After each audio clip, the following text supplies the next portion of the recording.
Kung ang pag-uusapan ang pinaka-iconic na YouTuber sa Pilipinas at ang naging greatest prankster ng Pilipinas, ay napaka-imposible naman na hindi sumagi sa isip mo ang pangalang Kong TV. Pero sino nga ba talaga siya? Paano siya nagsimula? At paano niya narating ang rurok ng tagumpay na meron siya ngayon? Well, ngayong araw ay sisilipin natin ang real story ng isa sa mga hari ng YouTube Philippines na si Lincoln Cortez Velasquez o mas kilala bilang Kong TV. So kung handa na nga kayo ay let's go to the main topic. Ibig sabihin nito mga kaibigan, if you want to change your life, you have to change your mind. Okay? I'll start it with that. Kung gusto mong baguhin ang buhay mo, baguhin mo muna yung takbo ng utak mo. Bago pa nga mauso ang vlogging at bago pa nagkaroon ng creator fund at bago pa tayo natuto ng salitang content ay meron isang Kong TV na nag-e-edit sa lumang computer at nag-a-upload kahit sobrang bagal ng internet. Noong 2008 ay ginawa niya ang YouTube channel niya at guess what? Wala siyang pakialam kung sisikat ba siya o hindi. Gusto lang niyang magpatawa sa mga tao. Ang unang videos niya ay mga parody, random comedy skits at kung ano-ano pang kalokohan na maisip niya. Pero dito nga nagsimula ang lahat kasi kahit simple lang may kakaiba sa kanyang ginagawa. May humor, may personality at may unti-unting tumatatak sa mga tao na pangalang Kong TV na hindi mo naman talaga makakalimutan. Dahil hindi naman natin maitatanggi na during that time ay talaga namang nagsusumikap itong si Kong TV. Gaya nga ng nasabi ko kanina ay wala siyang pakialam kung sisikat ba siya o hindi. Ang ginawa niya lang ay ginawa ng ginawa hanggang sa umabot siya sa point na magawa niya ang lahat at makita ang tunay na proseso ng pagod. As time went by, nag-evolve yung content niya. Hindi na lang naging basta comedy dahil dito na nga siya nag-umpisa at pumasok sa isang vlogging. At ang hindi alam ni Kong ay dito na nag-umpisa ang kanyang totoong karir sa buhay. Karir na talaga namang babago at magpapaangat sa kanyang buhay. At hindi lang sa kanyang buhay. Dahil kasabay ng kanyang pag-angat ay hinatak niya na rin ang kanyang buong pamilya at mga kaibigan. At dito natin nakita ang tunay na dahilan kung bakit siya nag-stand out sa buong Pilipinas. Kasi hindi siya nagpakilala bilang celebrity, kundi bilang tropa at bilang normal na tao lang. In short, napaka-humble ng taong to. Yung para bang kuwela mong barkada na lagi mong gustong kasama. At syempre, nang sumikat ang gaming scene na tulad ng Mobile Legends, CODM, Valorant ay pinasok to ni Kong. Dahil ito sa isang entertaining. Tapos dumating ang panahon na hindi na lang si Kong ang nakikita natin sa vlog. Unti-unti nang lumalabas sina Juniboy, Boss King, Eman, Vien at Charmaine at marami pang iba. At dahil nga dito ay nakaisip si Kong na bumuo ng isang team na alam niyang mas magugustuhan ng tao. At dito na nga nabuo ang grupong Team Payaman. Hindi nila sinimulan to na parang kumpanya at hindi ito planadong grupo. Barkadahan lang at tropa. Pero naging isa sa pinakamalakas na content group sa bansa. Habang nasa loob ng isang bahay ay araw-araw may kalokohan. Alam ko yan. Boy, meron akong kwento! Yeah!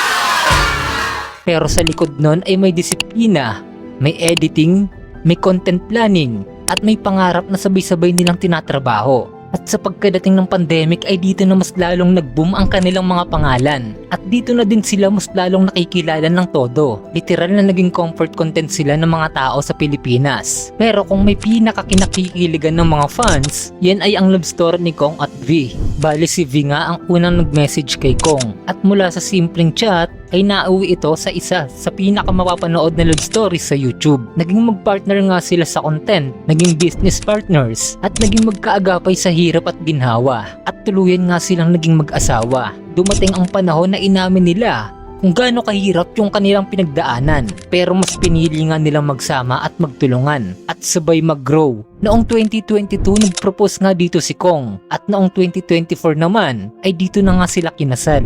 At ngayon nga ay may dalawa na silang anak na sila Baby Kidlat at ang kanilang baby girl na si Tokyo na ipinanganak ngayong 2025. Sabi nga nila ay a family built not just by love but by growth. Sa channel pa nga lang ng YouTube nitong si Kong TV ay talaga namang masasaksihan mo kung paano siya umangat at kung paano niya naiangat yung mga taong nasa paligid niya. Ganito nga katindi ang dedikasyon ng isang Kong TV. Bukod nga sa kanyang pamilya at mga kaibigan, ay maswerte rin ang ibang taong natutulungan niya. Dahil nga dito ay nagbibigay siya ng pag-asa sa mga taong wala ng pag-asa. Pero nang dahil nga kay Kong, ay nagkaroon ng second chance itong si Aaron. So isa ka ba sa napasaya at nabigyan ng pag-asa sa videong to? So mag-iwan naman ng like kung oo. Matapos ngang mailabas ni Kong ang videong may title na Istasyon, talaga namang mas lalong umugong ang pangalan ng Kong TV. At para sa mga di nakakaalam ay bukod sa pagiging vlogger ni Kong, ay isa rin itong negosyante. Sinimulan niya nga ang Kong Clothing na isang apparel brand na kumalat sa buong Pilipinas. Marami nga ditong bumili at marami naging reseller. At unti-unti nga itong lumaki hanggang maging isa sa pinaka-recognizable creator brand sa bansa. At syempre ay hindi mawawala itong banda niyang Koln. Bali naging singer din niyang si Kong. So multi-talented talaga ang taong to.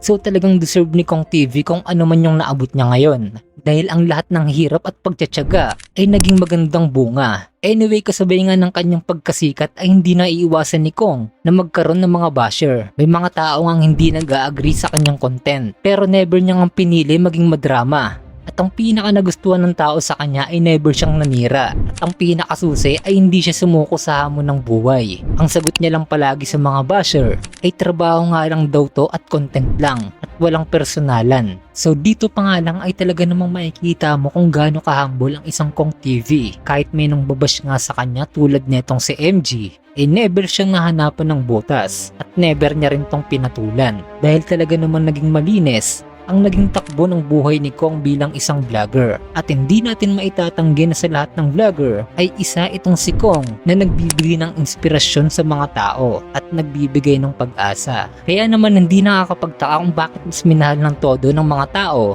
ang pangalang Kong TV. This time nga ay meron siyang 12.5 million subscribers. Million din ang nanonood ng kanyang upload.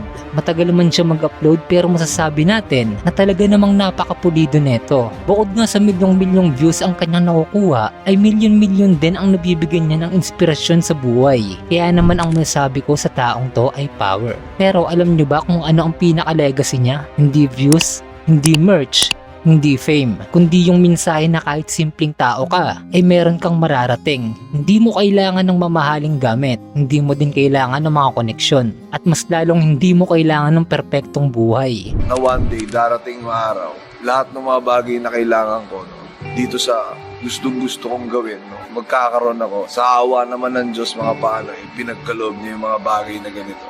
Hindi ko alam kung hanggang ngayon kung ano yung pinaka-purpose niya sa akin, no? Pero maraming salamat sa kanya. The real reason mga paano kung bakit power, no? Kasi hindi nyo alam, ini-evangelize ko na kayong lahat kahit tarantado ako. Kasi every time pumapower ka, tumuturo ka sa taas.